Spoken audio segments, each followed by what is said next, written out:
Meus prezados e queridos irmãos da TV Caminho Livre, que a graça e a paz do Senhor Jesus, o amor de Deus e a comunhão do Espírito Santo estejam com todos vocês. Estamos refutando um pregador adventista que fala sobre pecado, mal e culpa.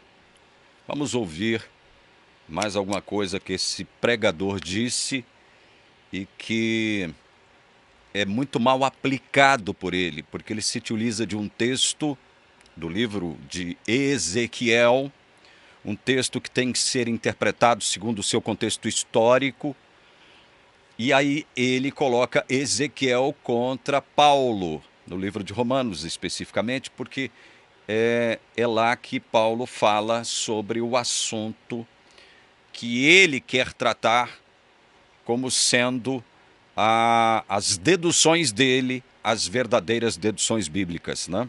Então a gente vai ver isso agora, ok? Vamos prestar atenção em mais uma fala desse pregador adventista.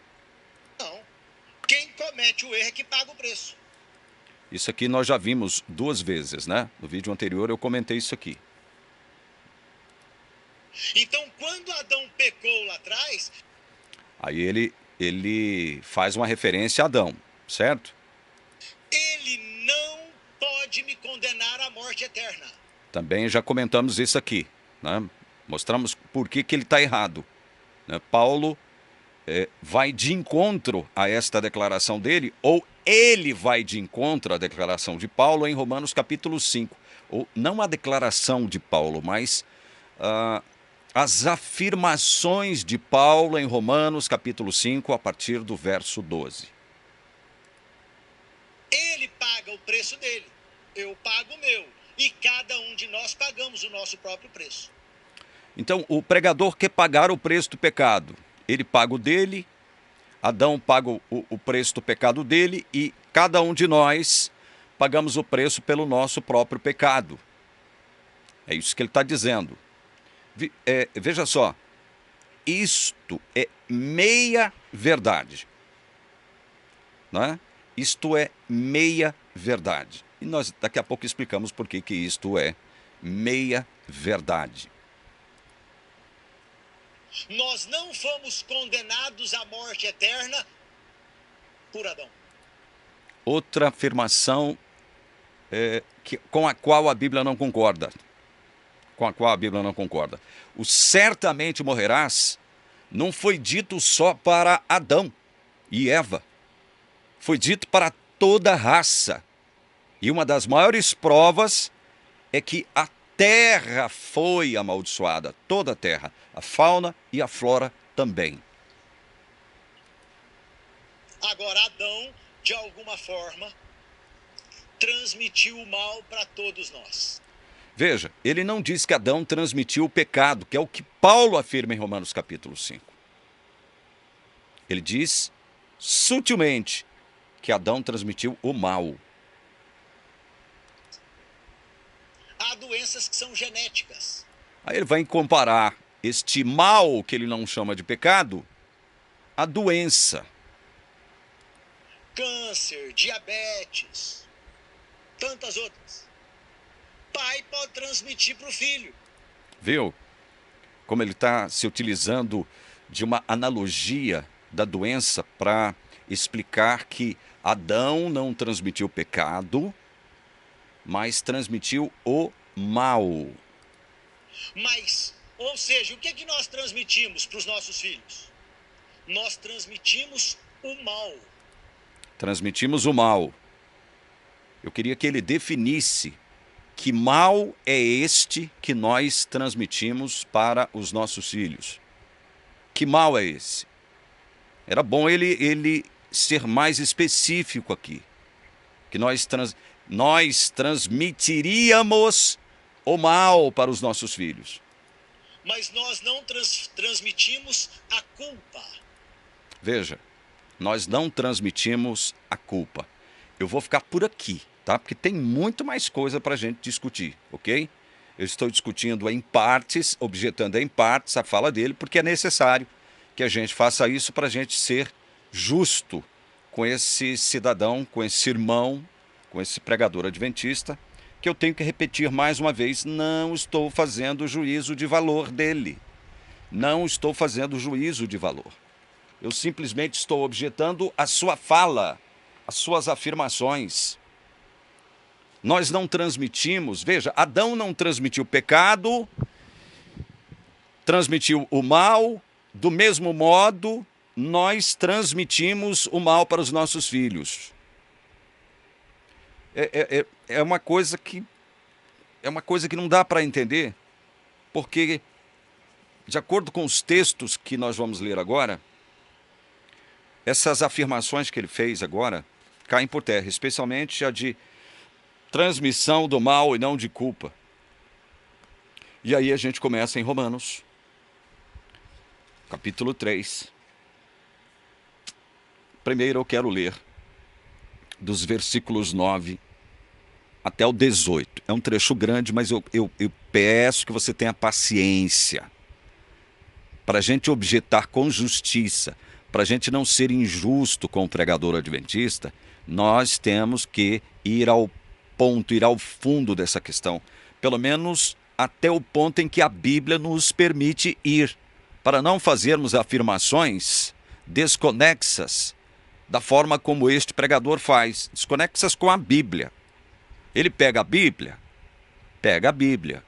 mas ele vai distorcer o sentido, né, daquilo que ele está mostrando dentro da Bíblia. Por exemplo, pegando um texto de Ezequiel capítulo 18, verso 20, para falar sobre a responsabilidade do mal recaindo sobre aquele que comete o pecado, né? Ou seja, ele está falando de algo que deveria ser aplicado e deveria ser explicado dentro daquele contexto histórico no qual o profeta Ezequiel estava inserido. No começo das revelações que estão contidas no seu livro, o povo estava na iminência de ser enviado para o cativeiro.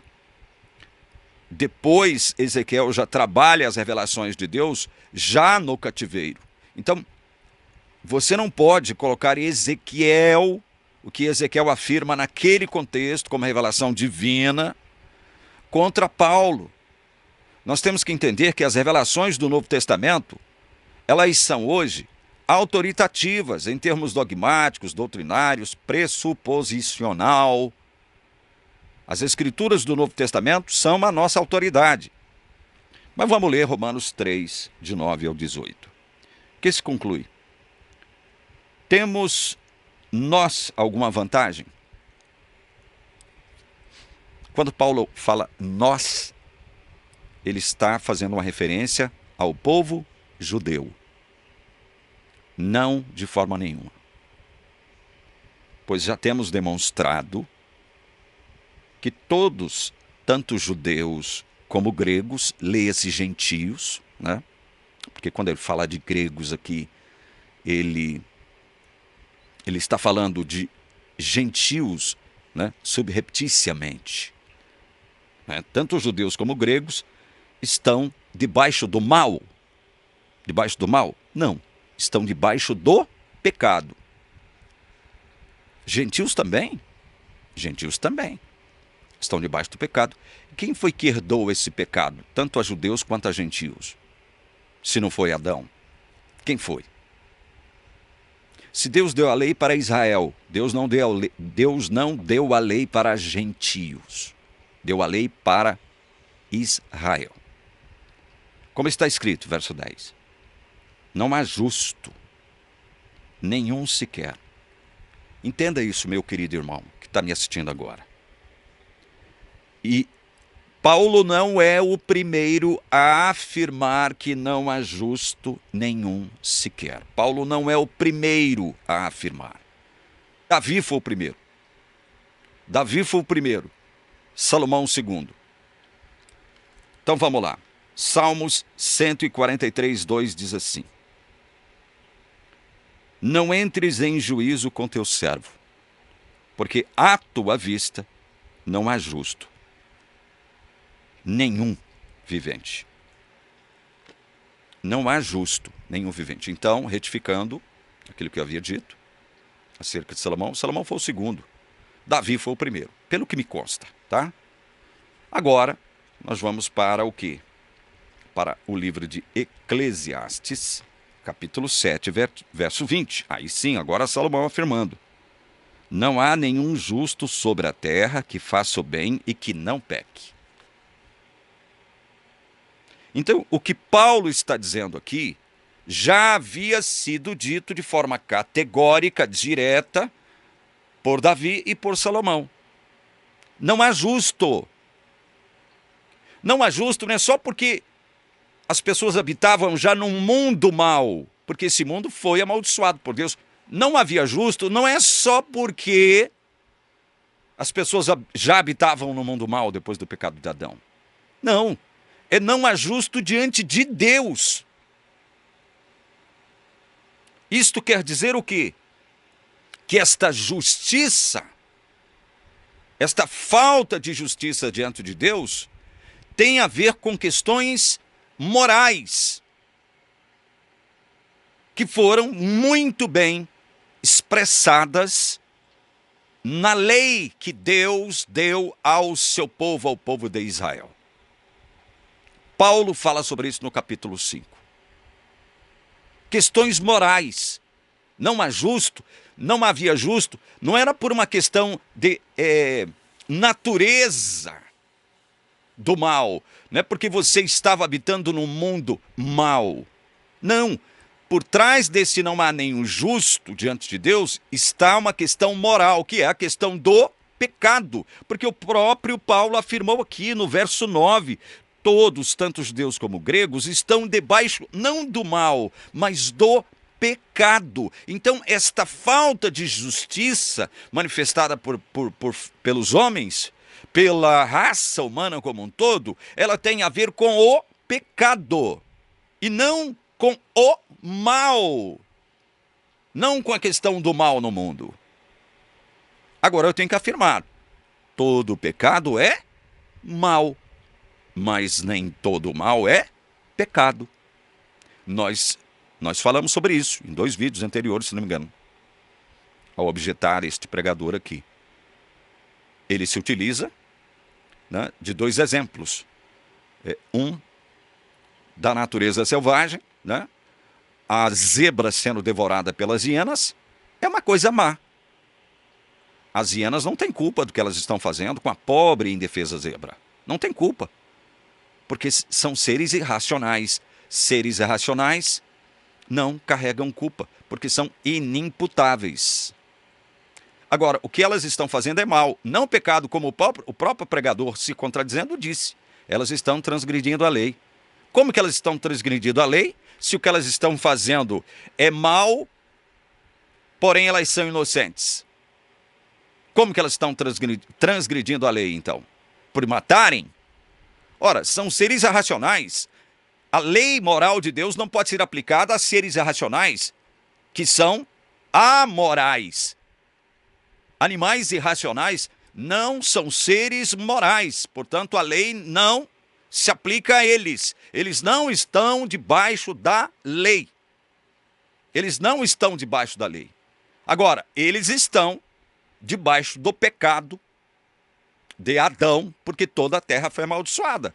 Animais, né, e vegetais, como ele mesmo se expressa, foram afetados pelo pecado de Adão.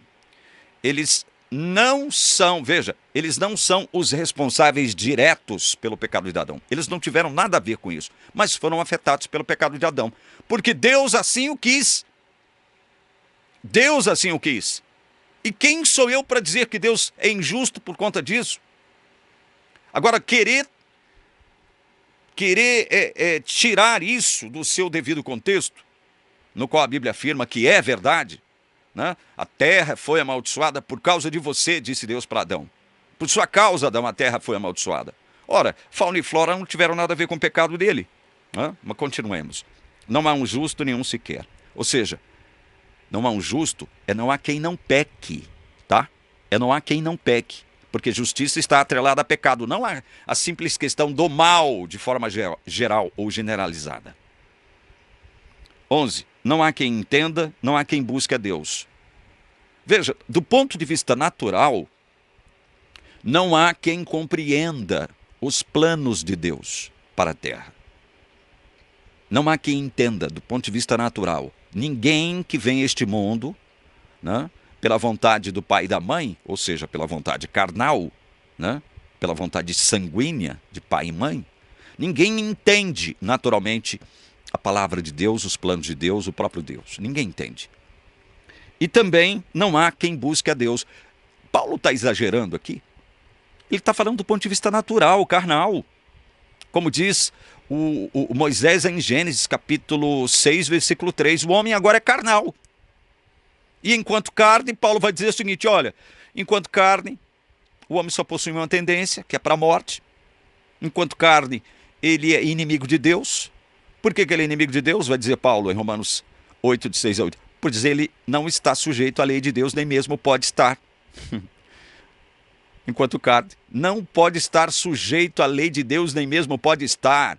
É impossível o homem se sujeitar à vontade preceptiva de Deus, expressa em suas leis, em carne. Impossível, não sou eu, calvinista, que estou falando isso, é a Bíblia. Esse camarada aqui, coitado, nunca entendeu isso. Assim como toda a igreja a qual ele pertence. Nunca entendeu isso. Não há quem busque a Deus. Todos se desviaram e juntamente se tornaram inúteis. Esse todos aqui são todos judeus e gregos, ou seja, judeus e gentios sem exceção. É um todos absoluto. Não há quem faça o bem, não há nenhum sequer. De forma natural, carnal. Bem relativo à experiência divina. É esse tipo de bem ao qual Paulo se refere aqui, tá? É esse tipo de bem. Porque até os maus, até as pessoas más, como o próprio Jesus deixou claro, elas podem fazer algumas coisas boas.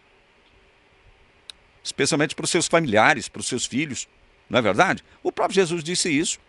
Se vós que sois maus, sabeis dar boas coisas, né, aos vossos filhos. Jesus deixou isso claro. Verso 13. A garganta deles é sepulcro aberto, com a língua enganam, veneno de víbora está nos seus lábios. Veja, até as palavras de quem está na carne significam o quê? Veneno de víbora. A língua produz veneno de víbora. Veneno de víbora. Veneno de víbora espiritual. Verso 14. A boca eles a têm cheia de maldição e amargura. Quem foi que amaldiçoou a terra e por causa de quem? Deus amaldiçoou a terra. Por causa de quem? A maldição veio à terra por causa de quem? Por causa de Adão. Por sua causa, disse Deus a Adão. E Paulo está dizendo, a boca eles a têm cheia de maldição e amargura. 15. Seus pés são velozes para derramar sangue. A raça humana é uma raça violenta. É uma raça violenta. 16. Nos seus caminhos há destruição e miséria. 17. Eles não conhecem o caminho da paz. Paz que só Deus pode dar. Não a paz que o mundo oferece. Essa suposta paz. Paz de Deus. Eles não conhecem o caminho da paz. 18. Não há temor de Deus diante dos seus olhos. Veja, esta aqui é uma radiografia do ser humano que vem a este mundo como vontade do pai e da mãe. Há alguma coisa boa nessa lista aqui? Você percebeu alguma coisa positiva aqui nessa lista? Veja, todos esses males listados por Paulo aqui, vieram de onde? Vieram de um negócio chamado pecado. E quem foi o responsável por esse pecado que gerou esta espécie de males a toda a raça humana, judeus e gentios, sem exceção? Quem foi que gerou isso? Quem foi que produziu isso? Adão. Então, diante desta lista enorme de males produzidas pelo pecado, o verso 19 Paulo diz, no verso 19 Paulo diz, ora sabemos que tudo o que a lei diz é dito aos que vivem sob a lei. Deus deu a lei para o povo de Israel. Deus deu a lei para o povo de Israel. Com que propósito? Olha aqui, para que toda boca se cale e todo mundo seja culpável diante de Deus. Mas se Deus deu a lei para o povo de Israel, por que agora Paulo está colocando todo mundo seja culpável diante de Deus? Os gentios não deveriam ser responsabilizados pelo pecado, já que eles não receberam lei? E onde é que está isso, que os gentios não receberam lei? Ora, está aqui, a Bíblia afirma isso categoricamente. E quem é que vai afirmar isso de forma categórica? O próprio apóstolo Paulo. Em Atos capítulo 14, verso 16, ele diz assim: nas gerações passadas, Deus permitiu que todos os povos andassem nos seus próprios caminhos. Contudo, verso 17, não deixou de dar testemunho de si mesmo, fazendo bem, dando a vocês chuvas do céu e estações frutíferas, enchendo o coração de vocês de fartura e de alegria. Deus permitiu que todos os povos andassem nos seus próprios caminhos. E Paulo está dizendo aqui no verso 9, todos, tanto judeus quanto gregos, estão debaixo do pecado. Por isso que todo mundo carrega o que diante de Deus? Culpa. Não há pecado sem culpa. E só pode haver culpa quando houver a transgressão de um princípio moral aplicado a seres morais. Todo pecado carrega a culpa como consequência. E não pode haver culpa sem pecado, do ponto de vista espiritual. Não pode haver culpa. Então veja, como é que as pessoas querem se salvar? Se todas elas estão o quê?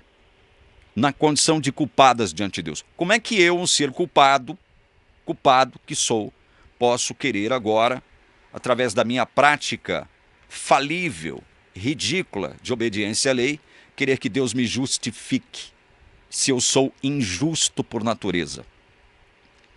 Como é que eu agora, por mim mesmo, quero pagar o preço, como diz esse pregador aqui?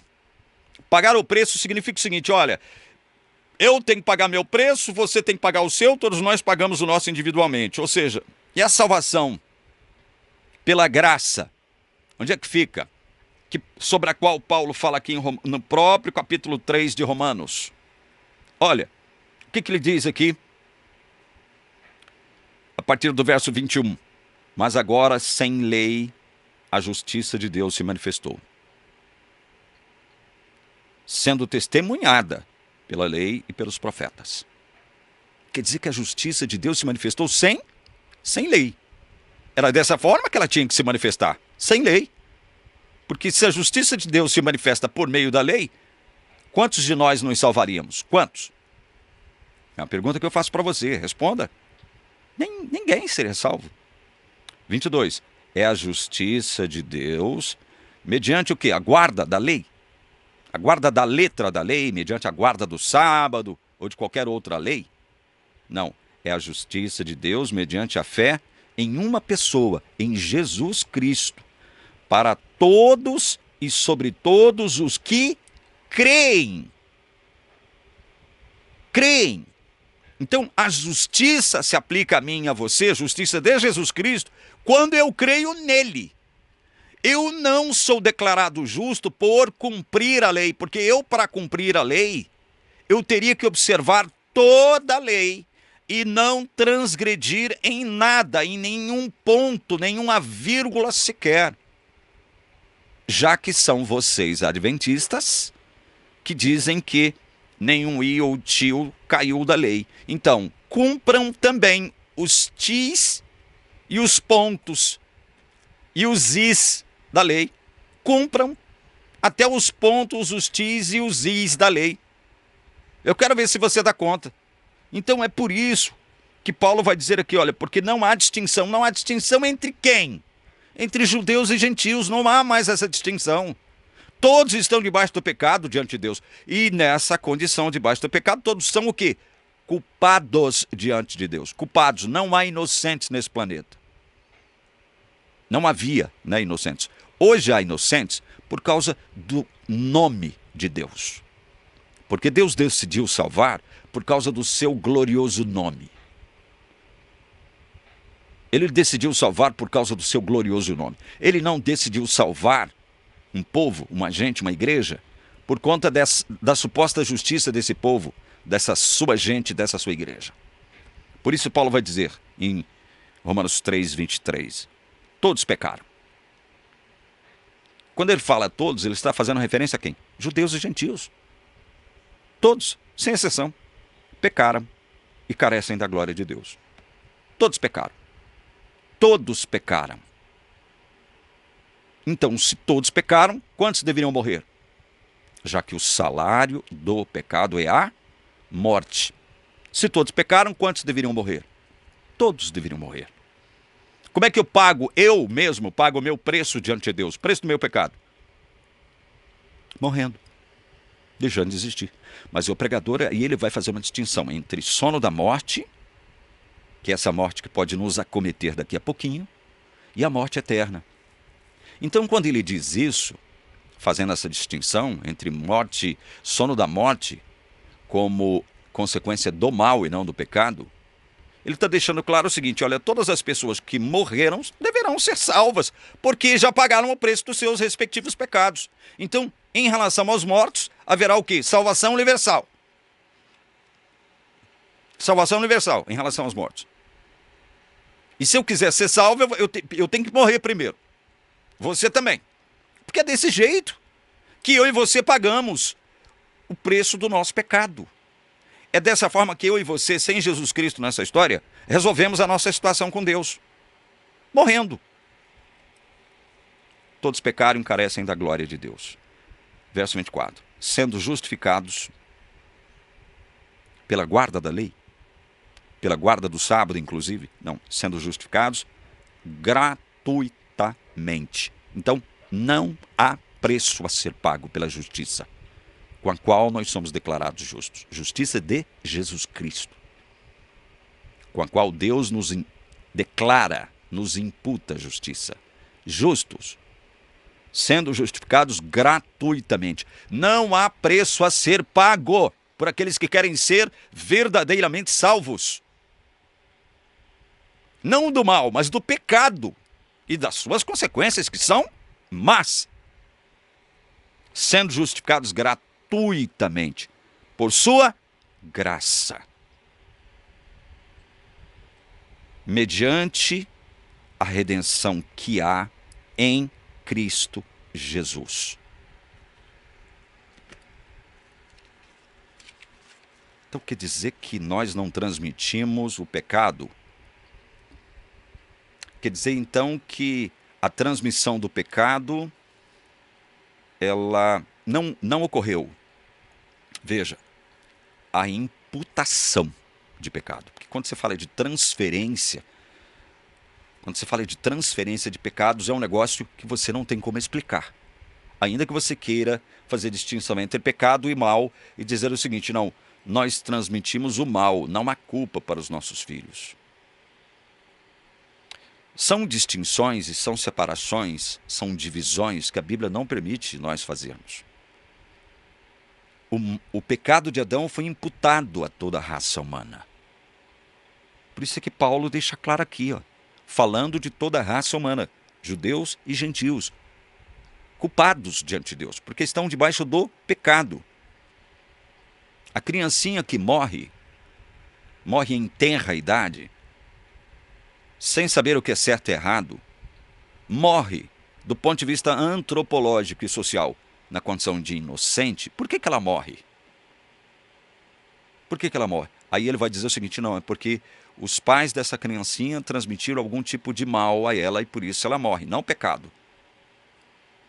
Mas a Bíblia diz que o salário do pecado é a morte. A Bíblia não diz que o salário do mal é a morte. Ela deixa claro que o salário do pecado é a morte. E começando com a morte natural. A morte natural também é salário do pecado, que vai desembocar depois, após a segunda ressurreição, ou poderá, desembocar após a segunda ressurreição, em morte eterna. transmitimos o mal, não a culpa. Então será por que Paulo fala aqui, ó, em Romanos capítulo 7? Se a gente não transmite o pecado e sim o mal, e você faz uma distinção, eu estou falando você me dirigindo ao pregador, na suposição de que ele esteja me assistindo, né? Então, quando você, pregador adventista, diz que transmitimos o mal, não a culpa, fazendo a distinção entre pecado e mal, como é que você interpreta esse texto de Paulo aqui, ó? Romanos capítulo 7, dos versos 16 até o 23. Eu vou ler. Ora, se faço o que não quero, lembre-se, quem está escrevendo aqui é um homem convertido. É um homem convertido. Se faço o que não quero, concordo com a lei, que é boa.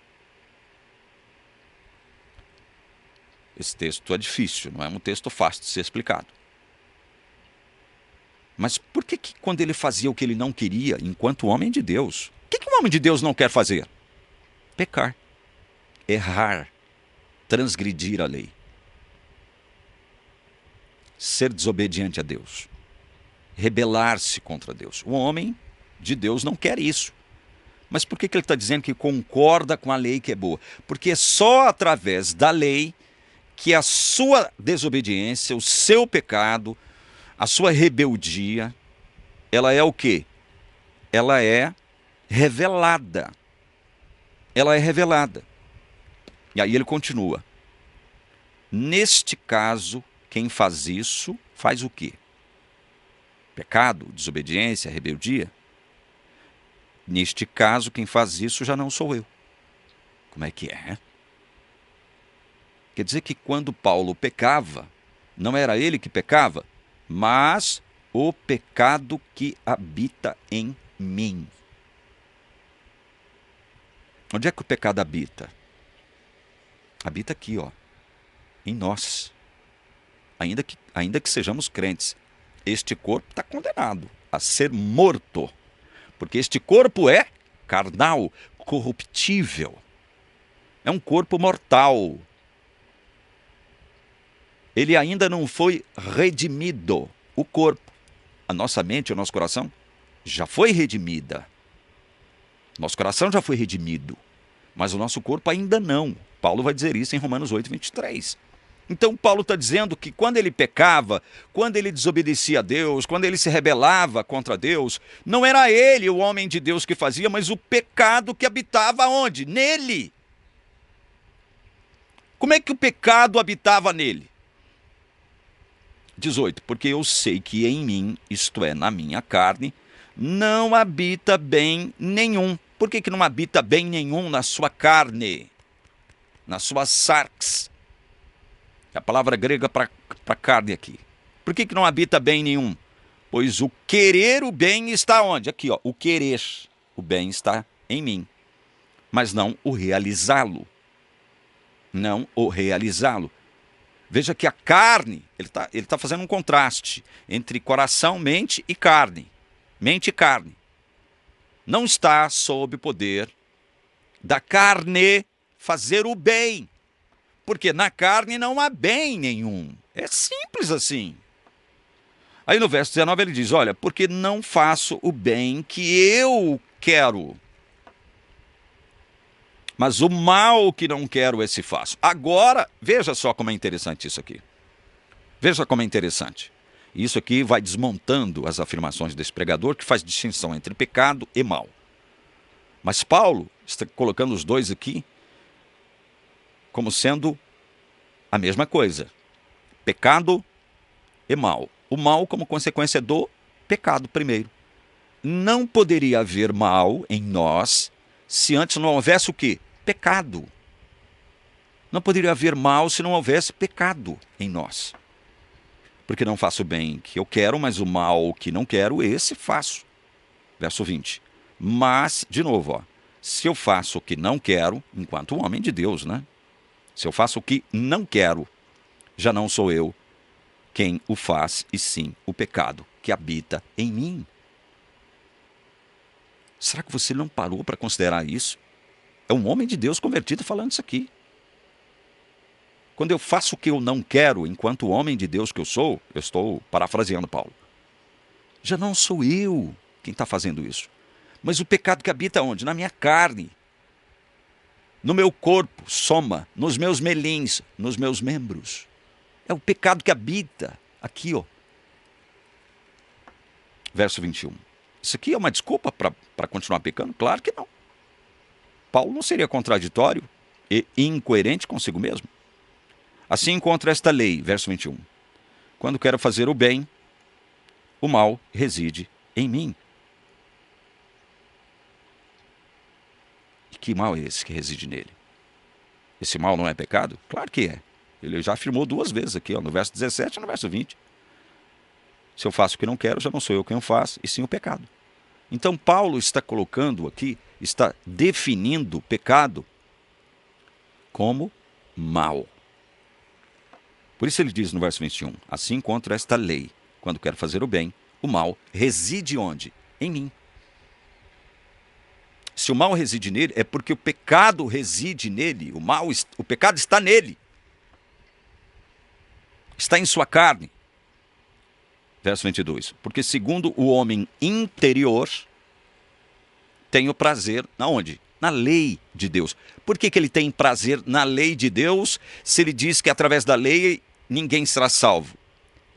Quando Paulo diz que tem prazer na lei de Deus, ele está dizendo que tem prazer em obedecer, em fazer a vontade de Deus, a vontade preceptiva de Deus, expressa em suas leis morais, não nas leis cerimoniais. Por meio de quem mesmo? Por meio do Espírito Santo. Porque segundo o homem interior tenho prazer na lei de Deus, não como método de salvação, mas como efeito da salvação, da justificação gratuita em Cristo Jesus. É por isso que ele agora tem prazer na lei moral de Deus. Verso 23 é o último verso que a gente lê. Mas vejo nos meus membros outra lei. Olha, onde é que ele vê outra lei? Nos seus membros, melins. Vejo nos meus membros outra lei que, guerreando contra a lei da minha mente, me faz prisioneiro da lei do pecado que está nos meus membros. Então, pecado e mal andam juntos do ponto de vista espiritual, porque o pecado, expresso por Paulo aqui, aliás, o mal, expresso por Paulo aqui, é o pecado. É aquilo que diz. Todo pecado é mal. Não se esqueçam disso.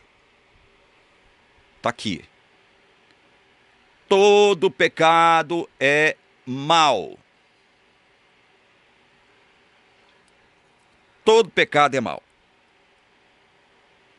Mas nem todo mal é pecado.